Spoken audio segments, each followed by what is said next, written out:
My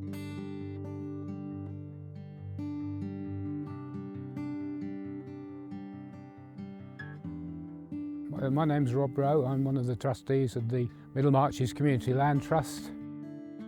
At the moment we're standing on Norbury Hill, which we have owned for about the last 18 months.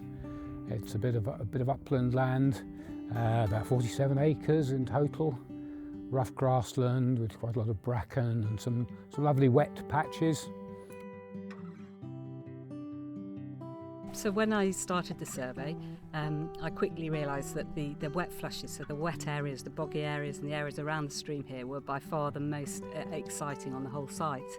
I started to see what plants were here, and there was a fantastic array of plants, many of which are becoming quite uncommon in the wider countryside now. So it was really nice to find plants like marsh valerian, ragged robin, sneezewort, just uncommon plants that you just don't see in the wider countryside anymore.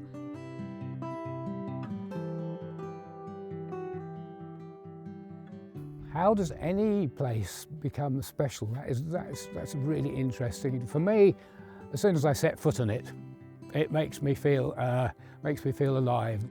It's very untouched up here. It is quite a large stepping stone, if you want to call it that, between the Long Mynd and the Stipard stones.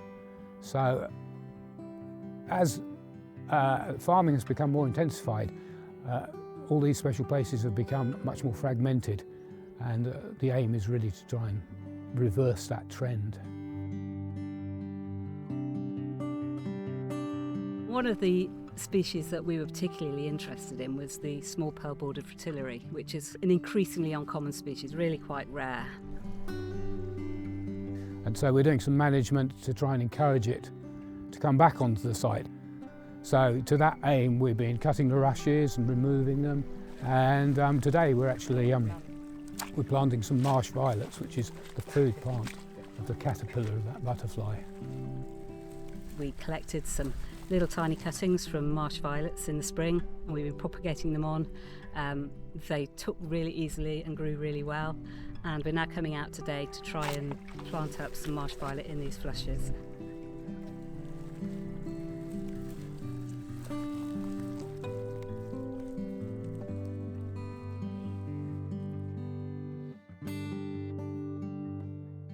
It does become very alive, very vibrant up here with bird life and plant life. There are a few iconic species just around this area. The curlew, for one. Whenever I've been here working or surveying, you can hear them burbling away in the background in the summer. And they're a bird that we're really interested in trying to help and support. It feeds here, but it doesn't nest on this site. So an aim would be to enable them to come back and encourage them to nest here.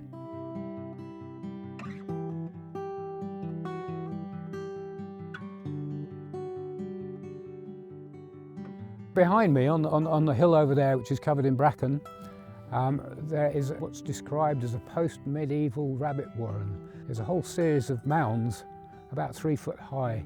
Possibly underneath those mounds will be stone tunnels. And the rabbits would have been kept there and bred, and possible somebody even lived up here in a hut to look after them.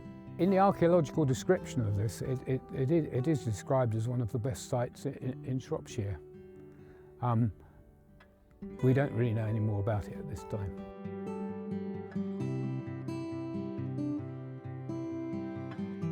We're seeing things like lots of linnets in the gorse, skylarks nesting on the top, so they should be nesting where there's a bracken and grass mosaic up here.